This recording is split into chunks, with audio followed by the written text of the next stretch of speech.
Olá e bem-vindos ao Got Shell, seu programa de segurança da informação, notícias e atualidades do universo cyber.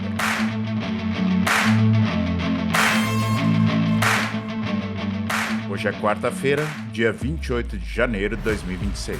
Eu sou o Dino, CTO da IntegraSul, e me acompanham Anderson de Godoy, líder do Red Team da IntegraSul. Olá, pessoal. Marcelo Pacheco, CEO da IntegraSul. Olá, pessoal. E Roberto Klammer, inspetor da Polícia Civil do Rio Grande do Sul. Tudo bem? Certo? Hoje o Roberto é nosso convidado especial, vai falar um pouquinho para a gente sobre crimes virtuais, crimes digitais, o que está sendo tendência, né, ultimamente.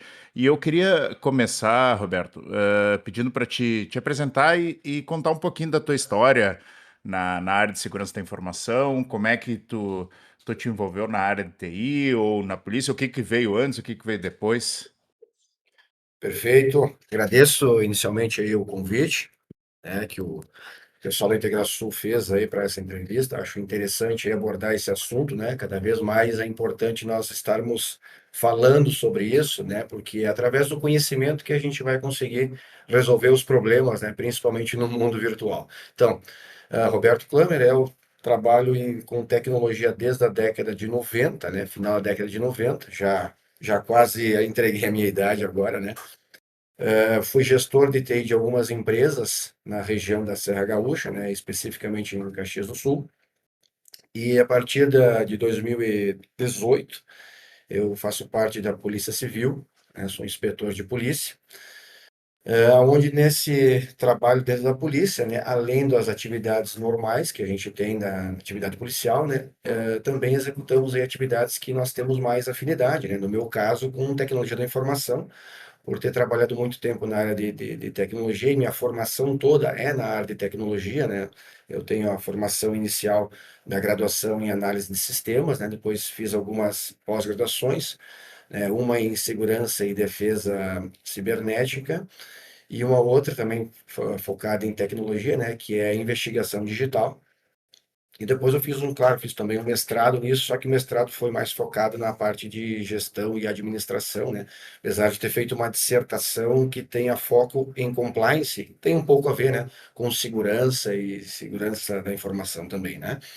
Então, por eu ter essa formação e essa vivência, digamos assim, né, na área de tecnologia, na Polícia Civil hoje eu trabalho, né, executando atividades comuns, né, atividades comuns da polícia, tá? Estou lotado hoje na Delegacia Draco, né, Delegacia de Repressão ao Crime Organizado, situada em Caxias do Sul, tá? Mas também aí eu trabalho muitas questões relacionadas a crimes virtuais, né, fazendo um apoio para uma delegacia especializada, aliás, um departamento que nós temos hoje especializado, da Polícia Civil, é um departamento de crimes virtuais, DRC, né, Departamento de Repressão aos Crimes Virtuais, tá? Onde dentro desse departamento tem várias delegacias que trabalham especificamente ou com o crime virtual comum, o crime virtual sofisticado, o envolvimento de criptoativos, né? Enfim, já estamos na Polícia Civil, né, com essas especialidades ali por causa do que vocês estão já percebendo, né? O aumento aí expressivo dos crimes, não somente o virtual propriamente dito, né, que é o crime virtual próprio, né, que é o que ele começa e termina, né, no meio virtual, mas também os crimes comuns que são utilizados no meio virtual, né? Então, basicamente, essa é a minha história, né, rapidamente. E hoje, então, eu faço esse apoio aí na região da Serra, principalmente, mas em todo o Rio Grande do Sul como atuação, né? Nessa questão aí, né, não só nas pessoas físicas, mas também pessoas jurídicas, né, em situações de crimes virtuais, que a gente pode tentar fazer, então, a repressão desses crimes virtuais, mas também e principalmente a prevenção, né, que é aí que eu diria que mora o grande detalhe, né, que nós precisamos, então, construir, né, como comunidade, né, é na prevenção, né, porque já vou abrir para vocês aqui, né, geralmente na investigação ao crime que já aconteceu, tá? As chances são bem pequenas de você conseguir conseguir diminuir o prejuízo, né? Bem difícil, tá? Mesmo vocês encontrando os criminosos, né? É difícil de você ressarcir totalmente os prejuízos, ou menos, ou mesmo uma parte, né? É por isso que a prevenção é a chave, tá? Sim.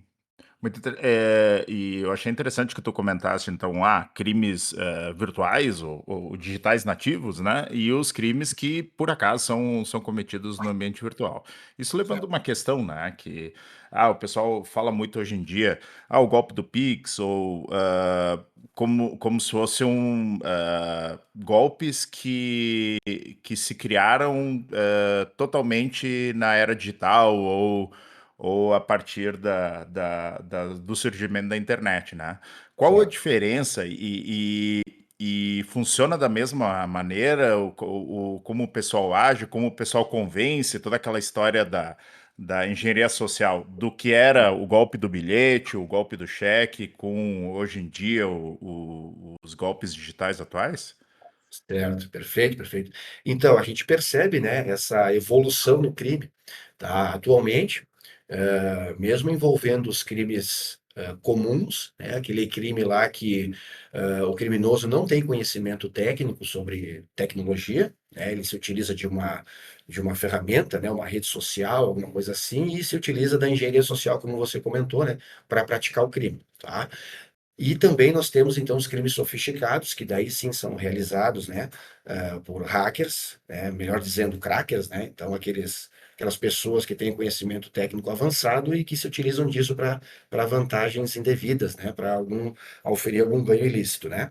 Então, Uhum, ambos esses crimes, hoje em dia, eles estão classificados e estão utilizando, né, o CAS, que a gente chama, né, CAS, C-A-A-S, né, que é o Crime as a Service. Assim como vocês conhecem na área de tecnologia o SaaS, né, Software as a Service, o IaaS, né, Infraestrutura como um Serviço, né, na tradução, agora existe o CaaS. Então nós temos camadas, tá? Temos camadas, temos lá então esses crackers que invadem banco de dados de grandes empresas, de grandes instituições, tá?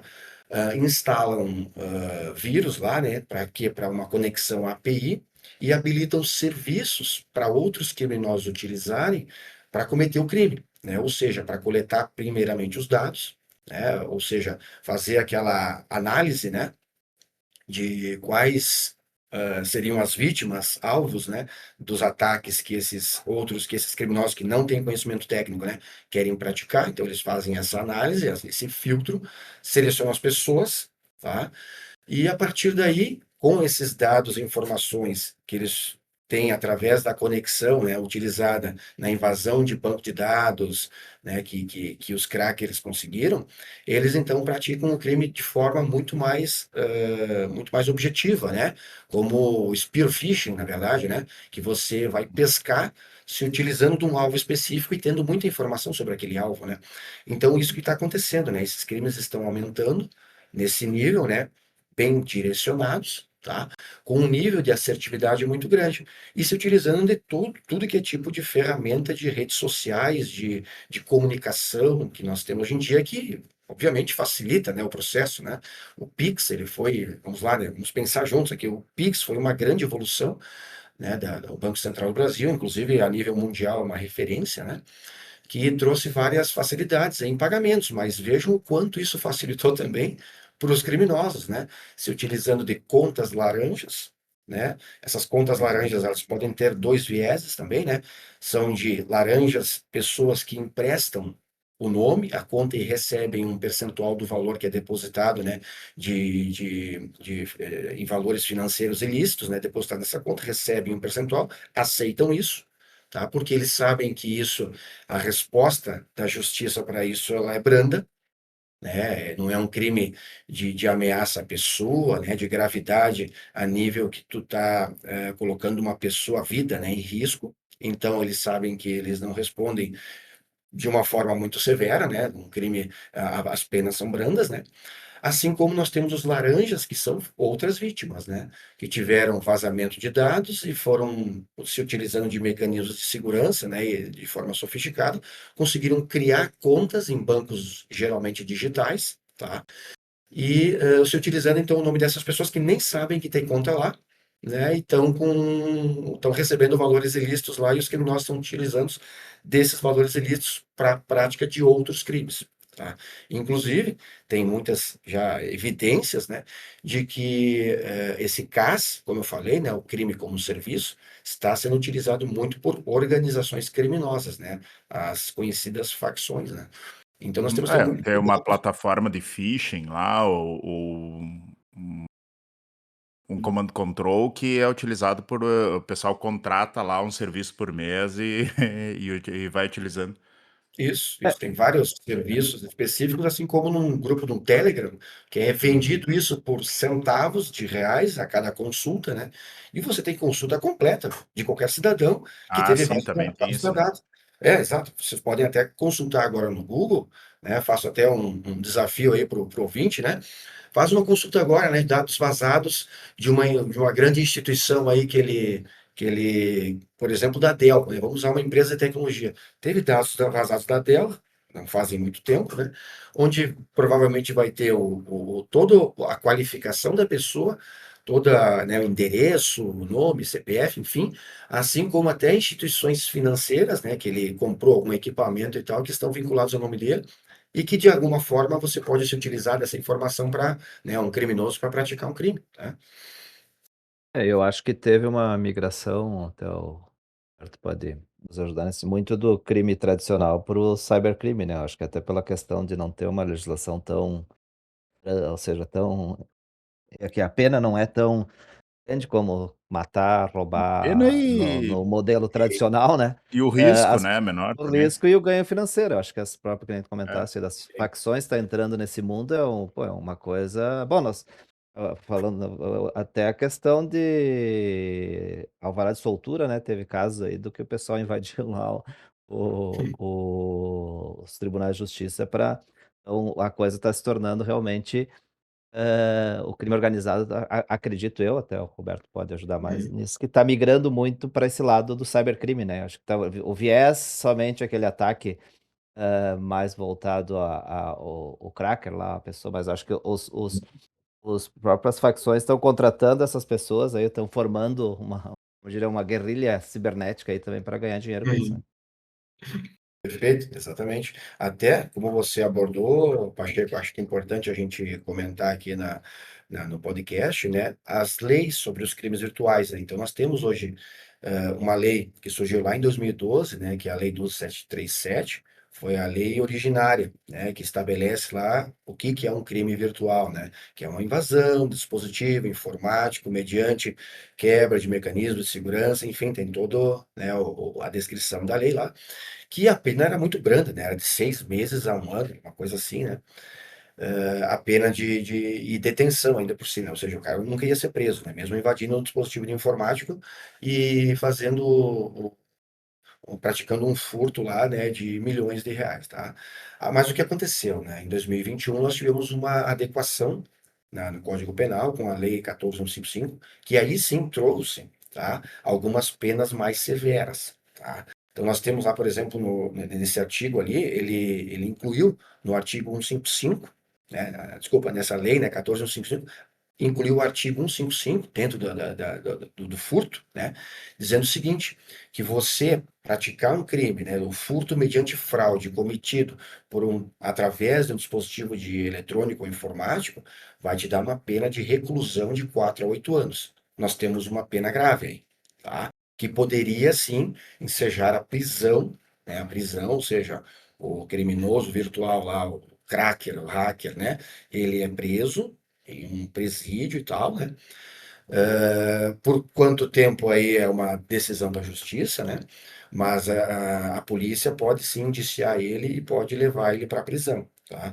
Também foi incluído um artigo, né, que é o artigo 171 o chamado, né, o conhecido estelionato, tá? E foi incluída a fraude eletrônica, né, que é o quê, né? Se utilizar da fraude, né, através da utilização de dispositivos eletrônicos, né, que a pena também é de reclusão de 4 a 8 anos. Então, houve uma mudança, Houve uma evolução também nas leis, Uhum. tá? Pois O é, problema isso até é uma dúvida, né, que eu imagino, porque o estelionato, sendo ele, feito pelo telefone, sendo ele feito ao vivo, sendo ele feito pelo WhatsApp, não seria a mesma aplicação da lei?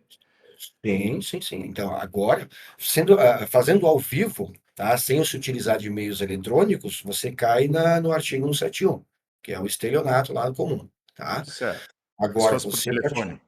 então, se for por telefone, por redes sociais qualquer, aí vem essa pena que eu lhe comentei, que é a pena de reclusão de 4 a 8 anos. Ah. Então, o Tá, mas policial. e antes de existir internet? Então lá nos anos 80, 70, Uhum. 80, se eu quer dizer, eu nem sei se existia a lei originária, Sim, né. sim, sim. O Código Penal é de Ma 1940. mas o estelionato já existia, né. Sim, Pena de estelionato. E eu isso. fizesse um estelionato por telefone, não aplicava a lei de estelionato? Então, aplicava a lei de estelionato comum, tá? Que não Tá. existia esse artigo novo que eu comentei, que surgiu em Ah, sim. Ah, 2018. esse artigo ele veio e abrandou então, a Isso, pena. ele incluiu lá no Ah, artigo 171, né? Ele incluiu uma nova pena, que é a fraude eletrônica, né, que é essa hum, reclusão de 4 a 8 anos. O problema, a polícia, então nós fazemos não, investigamos, né, aconteceu o crime, investigamos, identificamos lá os autores do crime, temos as evidências necessárias, né, para colocar esses autores na cadeia, então o delegado, ele indicia, né, a gente traz toda a investigação e as evidências coletadas, né, é, é feito então o indiciamento dos criminosos e eles são levados à justiça presos. A justiça daí vai soltar ou manter preso, tá? de acordo Então, com a legislação, isso. daí tem que ver, entrar em dosimetria, sei lá como é que Aí vem essa questão, né? Como é um crime que não traz gravidade à pessoa, no sentido de não teve agressão, né? Não teve uma extorsão, não Uhum. teve algo Ah, mais sim, não teve grave. uma ameaça física, né, porque Isso. presencialmente, supostamente, teria uma coação, né. Poderia Isso. ter, né. Aí a justiça pode entender que esse criminoso ele pode responder em liberdade. Daí há, hoje no Brasil, né, a audiência de custódia, que é uma audiência obrigatória no dia posterior que ele foi preso, né? Uhum. Então, o que acontece? Em vários casos, eles são soltos no dia posterior, então ele não vai nem para o presídio, né? Ele vai só Sim, se ele for preso réu até. primário daí Isso, isso. Então, a maioria desses criminosos virtuais sabem disso, né? Então, dificilmente eles ficam presos exclusivamente por isso, né? Eles têm que praticar vários desses crimes, né? Ou seja, que ser uhum. contumaz a esses crimes aí, ou praticar outros crimes graves que procedem disso, para realmente ficarem presos. Então E esse deixa esse eu mercado de aproveitar. Pode falar, Pacheco. eu comentar que realmente esse mercado então de crimino é mais light que o mercado tradicional. Em outras palavras, podemos Mas, assim. não, mais light, mas, aí que tá de novo, que eu desculpa a minha dúvida aqui, mas eu queria tentar equiparar exatamente, por exemplo, se é um roubo, Uhum. que ele é feito no mercadinho ali, ou ele é feito pelo todo o procedimento de audiência de custódia, coisa é exatamente o mesmo, não? Não, sim, eu digo, mas, por exemplo, é Sim. mais eu ir lá Audiência de pegar um custódia. revólver e ir roubar alguém na rua, Ah, não, mas daí tem mas ameaça, né? isso, exato o que eu Sim, digo. isso. Eu Ah, acho que tá, esse não. cara que roubava carro, aquela quadrilha que tem já hoje outra nós estava até comentando, acho que podia cobrar a Ah, questão do sim, o saneamento lucro é mais eletrônico, maior e lucro não e o risco é precisa. muito menor, né. Isso que eu tô É, querendo dizer, ou certamente. seja, o risco Sim, para sim, o sim. criminoso é menor e o ganho, às vezes, muito maior, Uhum.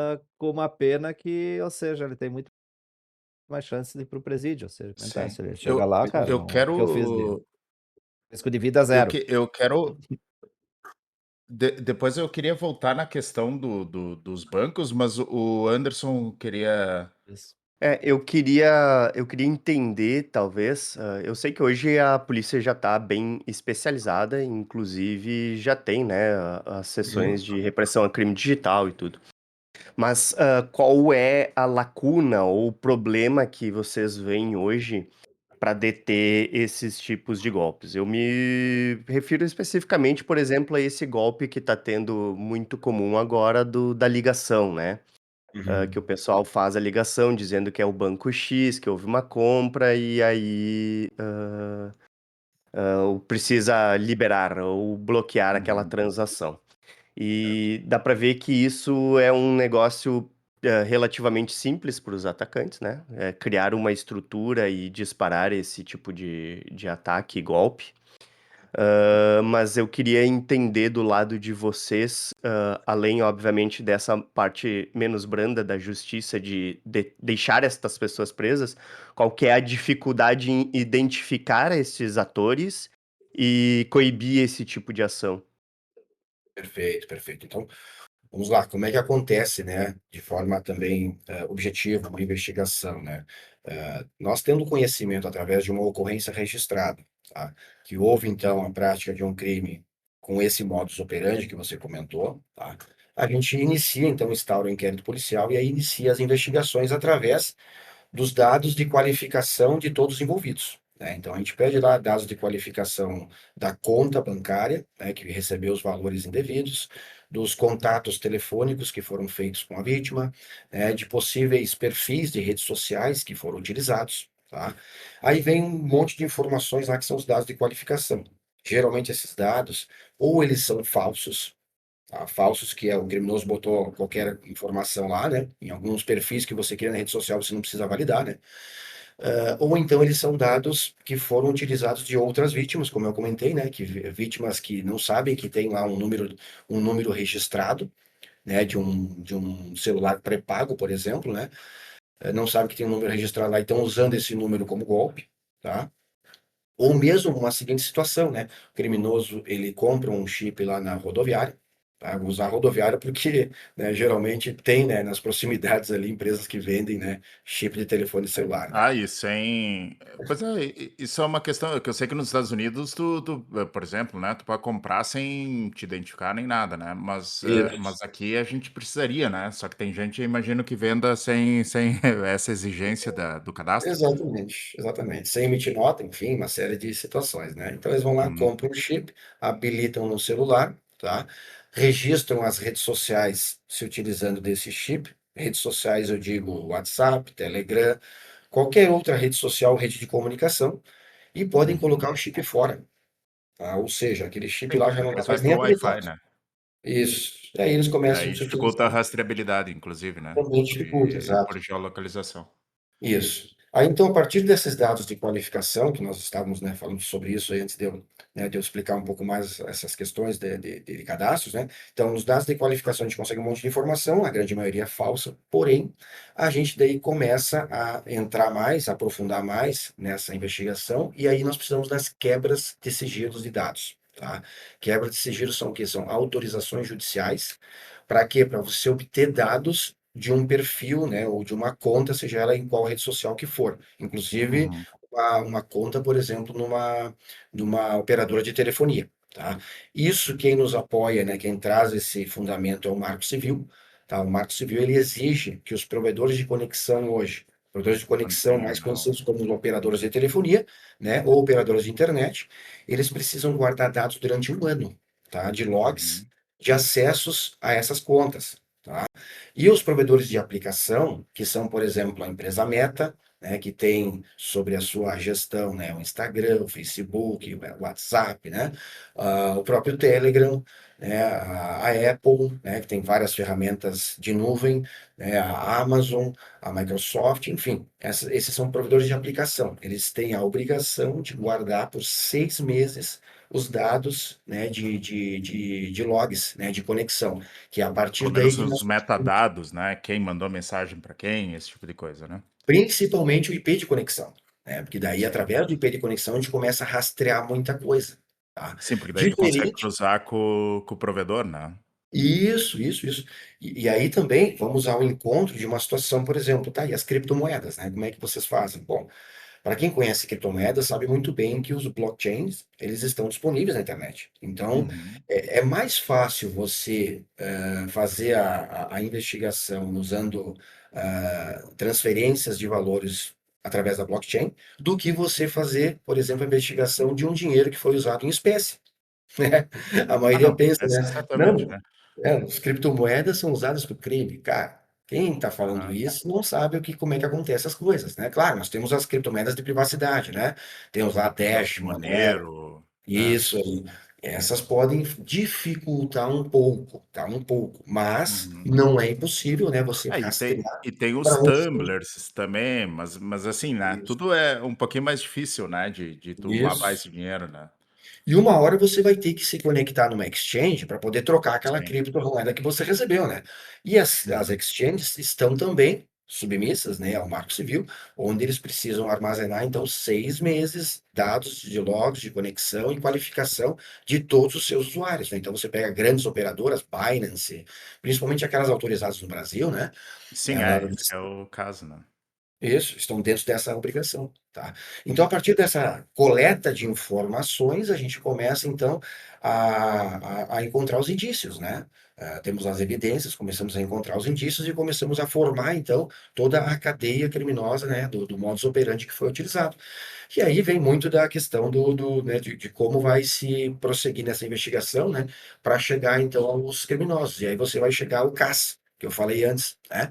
Onde você vai chegar ao criminoso que praticou diretamente aquele crime, né? Ou seja, fez a ligação, né? Ou estava conversando lá com a vítima, né? Aonde você também pode chegar até o criminoso que forneceu dados, né? Para esse outro criminoso praticar diretamente o crime, né? Então, o criminoso que forneceu os dados e o criminoso que invadiu o banco de dados para deixar disponíveis esses dados para serem consultados por outros criminosos. Então, dependendo da investigação, você pode ampliar para chegar até nesses caras aí. Só que isso demanda tempo, né? Demanda ferramentas de investigação, demanda conhecimento, demanda policiais, né? Que estejam também né, nesse trabalho, né? Então é tudo um Sim, esforço, demanda né? tempo de resposta dessas empresas também, com Aí é que mora resposta, também, né. exatamente, muito bem observado. A resposta, muitas vezes, dependendo da empresa, ela pode demorar tanto de um mês quanto um ano. Aí a E às legislação não vezes diz. pode ter, resistência dessas empresas ou dos bancos ou enfim, né, Exato, para divulgar informações também, exatamente. imagino eu. Pois Então, é, isso é uma questão, até que eu tinha uma dúvida desde a gente estava falando dos bancos, né, e dos laranjas, né. uhum, E claro, seria obrigação do banco, no momento de abrir uma conta, né, pelo menos verificar que a pessoa que está abrindo a conta é a pessoa mesmo, né, ou seja, uhum, se eu perdi meus documentos, ninguém deveria conseguir abrir uma conta no banco em meu nome, né. certo. Mas mesmo mesmo a conta que o laranja,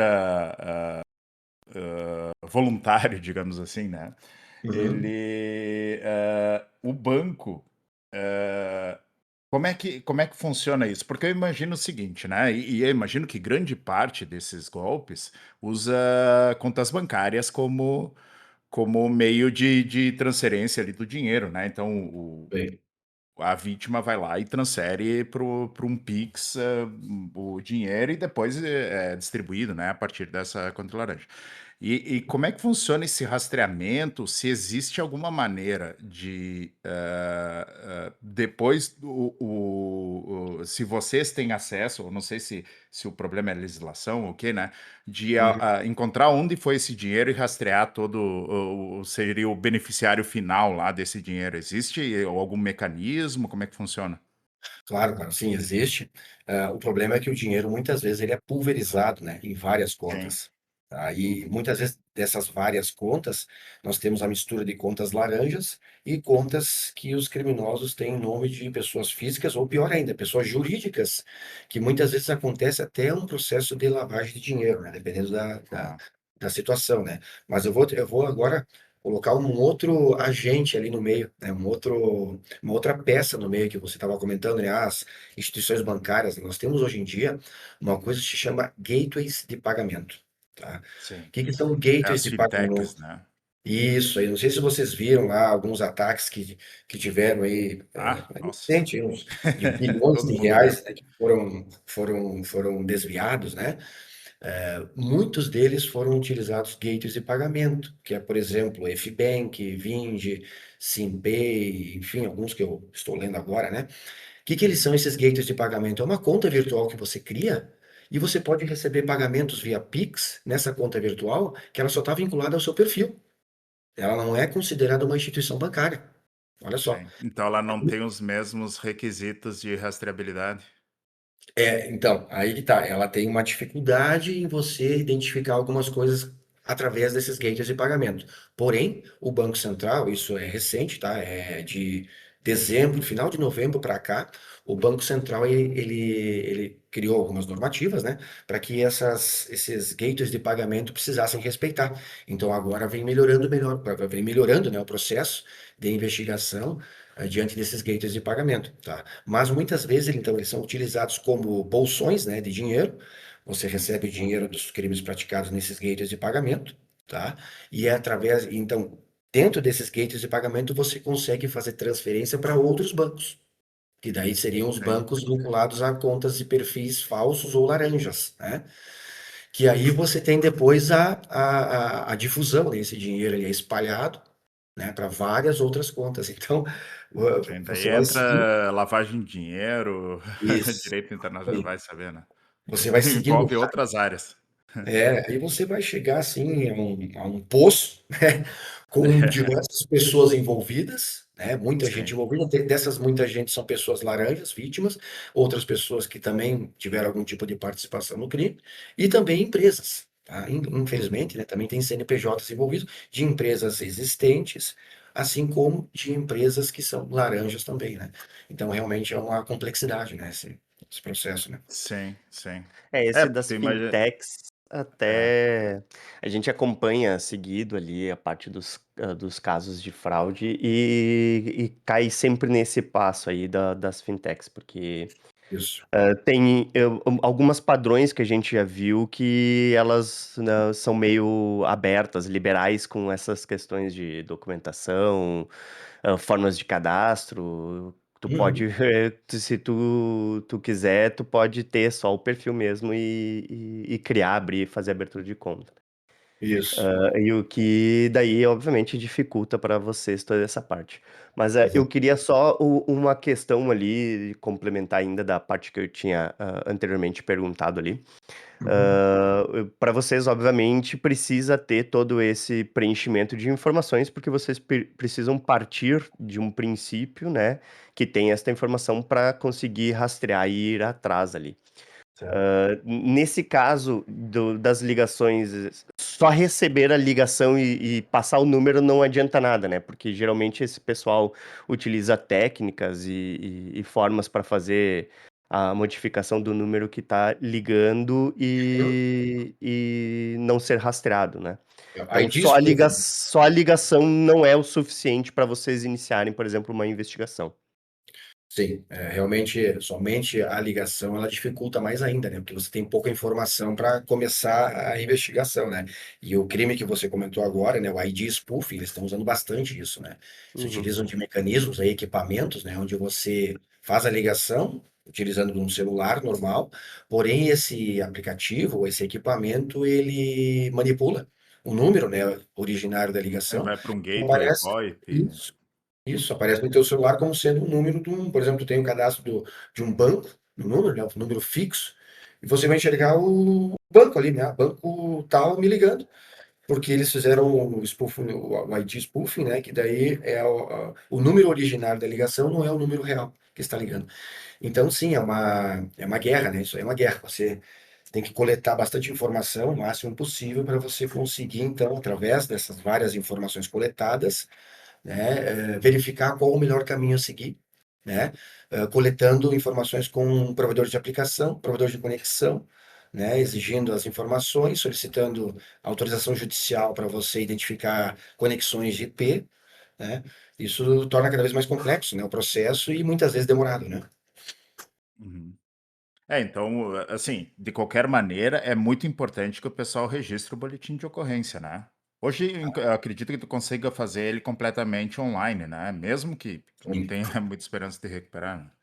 muito bem observado. A gente parte sempre da ocorrência registrada, né? A gente não começa a investigar alguma coisa através de simplesmente uma ligação de alguém dizendo, bah, meu, invadiram minha conta, daí a gente vai investigar. Não, não precisa, porque na ocorrência a gente vai coletar todas essas informações, esses detalhes, né? Uhum. E aí, a partir daí, a gente começa, então, a investigação com a instalação do inquérito policial, né, que é presidido pelo delegado de polícia, né, aonde a gente vai, então, formar essa equipe aí e fazer e efetuar a investigação, né. Uhum. E o boletim, tu tem como passar o site que é feito o Ah, boletim sim, de ocorrência online? claro, claro. Aí É só já o digitar pessoal já é muito simples, tá? É só digitar no Google ali, ó, Delegacia Online Rio Grande do Sul, né? Pessoal do Rio Grande do Sul. Se for de outros estados, acontece da mesma forma, né? Acredito hoje que todos os estados têm já a sua delegacia online. E aí, dentro lá do site da delegacia online da Polícia Civil, você vai escolher geralmente o crime de estelionato. Você não tem como, você não vai classificar exatamente com a sua ideia, né? Com a sua a percepção do crime, que muitas vezes o delegado que preside a investigação é ele que vai, então, vai classificar o crime corretamente, né, após uma primeira análise, né? Então você classifica lá como estelionato, no caso, né, de um crime virtual, e descreve lá, traz o máximo de informações possível, né, prints de tela, informações, assim, contas, né, que foram utilizadas para o depósito, né, do golpe, telefones utilizados para contato, coloca tudo isso no histórico lá, inclui as mídias, seja fotos, seja vídeos, né? E valida então, né, efetiva, né, a ocorrência policial, que ela vai gerar um protocolo, isso vai passar por uma análise e depois vira então uma ocorrência oficial, né, para ser tratado, né, pela Polícia Civil. Outro ponto que é. acho que principalmente para o mercado corporativo, os ataques de ransomware. Existe hoje uma busca, assim, das próprias empresas de, eh, denúncia e depois tentar buscar uma investigação? Como é que tá esse as empresas? Sim. Até qual é que seria o vamos supor, a minha empresa lá teve Né. falando a nível investigativo.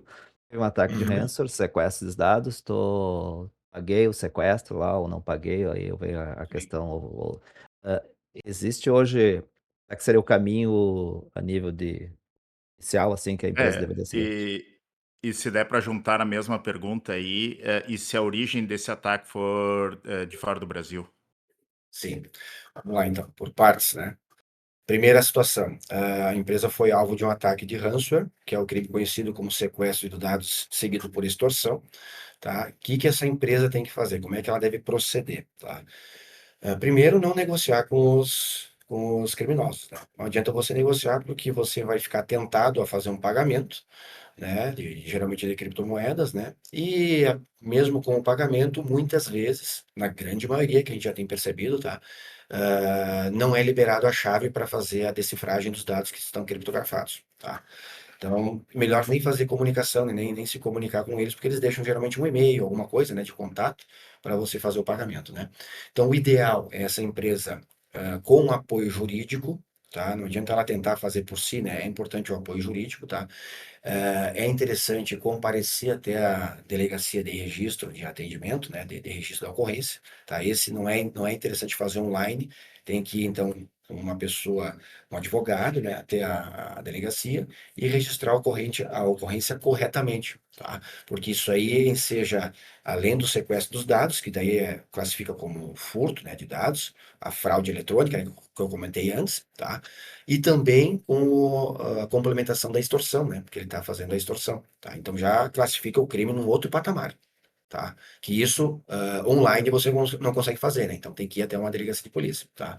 E neste mesmo momento solicitar para que a equipe de TI, né, seja uma equipe interna ou parceiro que atende, né, essa empresa, um terceiro, né? Elabore um relatório interno. A gente chama de relatório de compliance, né? Onde ela faça toda uma investigação interna, né? Que tipo de IP fez a conexão no momento quando aconteceu o ataque, preservar os dados desse ataque, para a gente tentar ver se em metadados a gente consegue alguma informação, né? Tentar preservar o cenário, né? Resguardar aquele cenário ali, os logs de conexões, se essa empresa tem algum equipamento, né, que faz esses registros, né? Registrar, então, tudo isso em um relatório, guardar as evidências, né, seja digitais, né, em algum local, um pendrive, enfim, né, um lugar externo, gerar esse relatório, assinar direitinho, né, e aí apresentar junto com a ocorrência ou após a delegacia especializada fazer contato, né, diante dessa ocorrência, fazer o contato para então, coletar então essas evidências aí e partir para a investigação. Se for verificado alguma situação de origem externa, a gente tem lá um mecanismo, né, um protocolo no Brasil que se chama EMILAT, que é o mecanismo que a gente poderia utilizar, que são, nós temos um setor, né, de inteligência do Ministério da Justiça, que é o CyberLab, aonde através desse contato com o CyberLab a gente consegue chegar, né, utilizando o protocolo EMILAT, né, chegar em outras polícias de outros países, tá? Pra, enfim, tentar ajudar nessa investigação, caso, né, nós consigamos identificar alguns criminosos externos, tá? Só que, claro, né, isso é bem complexo, né? Demanda uma investigação aprofundada, demanda uma série de relatórios, demanda conhecimento dos policiais que estão trabalhando com essa investigação, tempo, né? É um esforço, digamos assim, hercúleo, né? Para muitas vezes, no final, você chamar o apoio externo, né, de outro país e ficar, né, parado em alguma situação burocrática, enfim, né? Então, Ou são às vezes muito até um poucas. país que não tem reputação de colaborar, né? Pior ainda, né? Então são muito poucas investigações que evoluem bem nesse sentido, tá? Eu conheço muito poucas, tá? E a maioria é presidida aí pelo Ministério da Justiça, que daí muitas vezes a Polícia Federal, né? Ela, ela abarca, né, esse inquérito e essa investigação, e aí tem que ser algo muito grande, né? Tem que ser algo realmente, como é que eu posso dizer? Realmente que tenha valores expressivos ou grandes instituições, né? Geralmente Sim, instituições federais, né, e tal. até para valer o custo financeiro que vai ter toda essa operação, né? Exatamente. Às Por isso vezes que a chave, é, não, desculpa, pode continuar. por isso que a chave é a prevenção, né? Não adianta, é a prevenção. E depois que o crime aconteceu, né, para você conseguir reduzir, né, o prejuízo, é bem complicado. Sim. Pois é, então a gente falou, claro, é muito importante, né, o registro da ocorrência, até por questões estatísticas e para justificar, de repente, investimentos Uhum. na área de investigação, né, que nem tu falou, que é um gargalo bastante grande, né? Então Exato. é muito importante registrar a ocorrência, mesmo que, tá, né? Agora, mas é importante até para justificar investimento público nessas áreas, né? Eu imagino. Mas Perfeito. fora então o que fazer depois, o que tu recomendas para as pessoas então se prevenirem e terem uma, digamos assim, poder usar sem medo os ambientes digitais, né? Já que seria esse especificamente o Uhum. objetivo aqui, né? Perfeito. Vamos lá, vamos separar então entre pessoas físicas e jurídicas, né?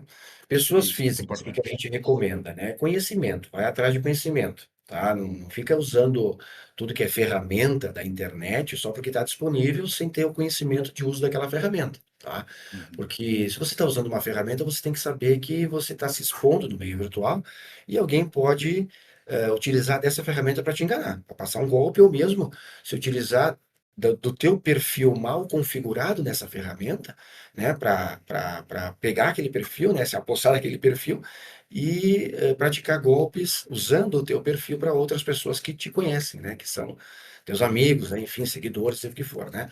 Então a gente recomenda para essas pessoas realizarem um bom cadastro, né, da ferramenta que estão utilizando, né, utilizar então os múltiplos fatores de autenticação, né, como Uhum. segurança, né?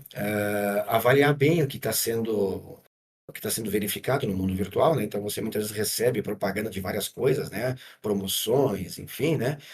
Seja realista, né? Raciocine, não se use do impulso, né? Para tomar alguma decisão de compra ou É. mesmo divulgar fake news, né? Informações que você não validou. Isso é muito bom, a chance de ser golpe é grande, né?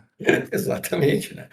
Se é muito bom, tem alguma coisa de errado. Então, valida. Às vezes, realmente pode ter uma promoção boa, mas valida por outras fontes. Né? É isso que a gente sempre comenta. Né? Então, pessoas físicas, geralmente é isso, né? Conhecimento, se cercar de pessoas, né, que também têm esse conhecimento, caso não tenha, né? Para registrar corretamente, né? Cadastrar corretamente os perfis e utilizar, então, a rede social ou utilizar da conexão virtual de uma forma correta e segura. né? E para as pessoas jurídicas, o que que a gente comenta, né? Fazer parte de grupos de segurança, né? Nós temos hoje aqui na Serra Gaúcha um grupo, né? O Cyber Serra, que eu faço parte também. A gente está sempre tentando ajudar, né? As empresas que têm alguma situação, algum problema, né? Relacionado ao crime virtual, né? Obviamente. Então a gente acaba ajudando, auxiliando e tal. Então participar desses grupos, né? Se manter informado, ter uma equipe de tecnologia sempre atualizada, né? E aquelas coisas, né? Equipamentos de tecnologia atualizados, não tem nada pirata, né? Antivírus, ferramentas, né? De segurança que, inclusive, né? Vocês como empresa já fornecem de forma com excelência, né? Treinamentos, fazer então internamente na empresa treinamentos seguidos, né? A gente tem aí, com essa proximidade desse grupo Cyber Serra, né, eu me coloco sempre à disposição para participar de treinamentos e muitas vezes entrar, né, com uma visão policial, né, a visão de segurança da informação que traga, né, essa questão aí do envolvimento da polícia, né, enfim, e a gente faz essas palestras, seja virtual, seja pessoal, nessas empresas, para também demonstrar, né, essa preocupação e fazer testes, né? Testes de invasão, enfim, né, a pessoa jurídica, né, a empresa, ela tem que estar sempre preparada, né? Porque os criminosos estão cada vez mais sagazes, né? Mais, como é que é? Melhores informados, né? Sobre a utilização das ferramentas de tecnologia e para burlar os mecanismos de segurança, né? Então, a chave, o caminho é sempre a prevenção, e através do conhecimento é que você consegue prevenir, né? E ferramentas de rastreabilidade, monitoramento também para conseguir não só prevenir, mas também, de repente, né, em Uhum. alguma eventualidade, remediar, né? Ou pelo menos prevenir os próximos, né? Para saber, ó, Perfeito. esse foi o vetor de ataque. Exato. Sabe que nos grupos de segurança, no caso desse Cyberserra, né, tem sempre alguém falando, ó, tentaram, né, uma invasão aqui na empresa, o sistema de segurança derrubou, o IP e tal. Então, essa comunicação com comunidades virtuais, né, com grupos, né, Uhum. de empresas, de pessoas de tecnologia, né, inclusive a pessoa física antes, né, também como é que é, se municiar, né, de outras pessoas que tenham conhecimento e trocar ideias, né, tá sempre se atualizando e informando, ó, tentaram me passar um golpe aqui. Então, se você for vítima, por exemplo, né, de um golpe, pessoa física, né, usando o teu perfil aí do Instagram ou o teu perfil do WhatsApp, né, para tentar passar golpe em outras pessoas, porque você pode utilizar, né, o nome, o número diferente e botar a tua foto, né, nesse número e começar a passar para Sim. as pessoas conhecidas, né, porque eles têm aquelas informações vazadas, né. Então, no momento que tu souber disso, a primeira coisa, informa o maior número de pessoas que tu teve a conta invadida, tu teve tá sendo utilizado, né, Às vezes nem é invadida, né? O pessoal pensa que não, mas, né, não invadiram, mas não necessariamente pode ter invadido. Alguém criou, porque no isso. WhatsApp, por exemplo, só bota a foto lá e pronto, né?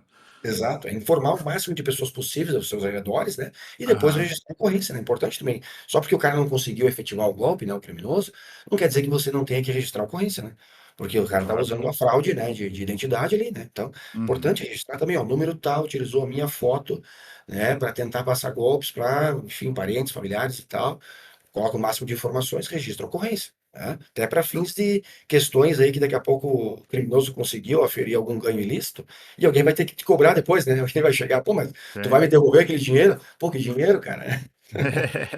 E outra, né? Pediu dinheiro, pediu transferência, né? Pega, liga, né? Não, Exato, então, não, mas o meu telefone não tá funcionando. Ah, então, paciência, né? Vai ficar exatamente. sem o dinheiro, Exatamente. né? Primeiro, eu queria agradecer ao Roberto. Muito obrigado por despender teu tempo aí, teu conhecimento. Eu tenho certeza que nossos ouvintes aí vão apreciar bastante e a gente deixa aqui aberto a possibilidade de te convidar no futuro para a gente conversar mais, aprofundar mais algum assunto de repente, tá? Perfeito, Carlos. Então, muito obrigado, Roberto.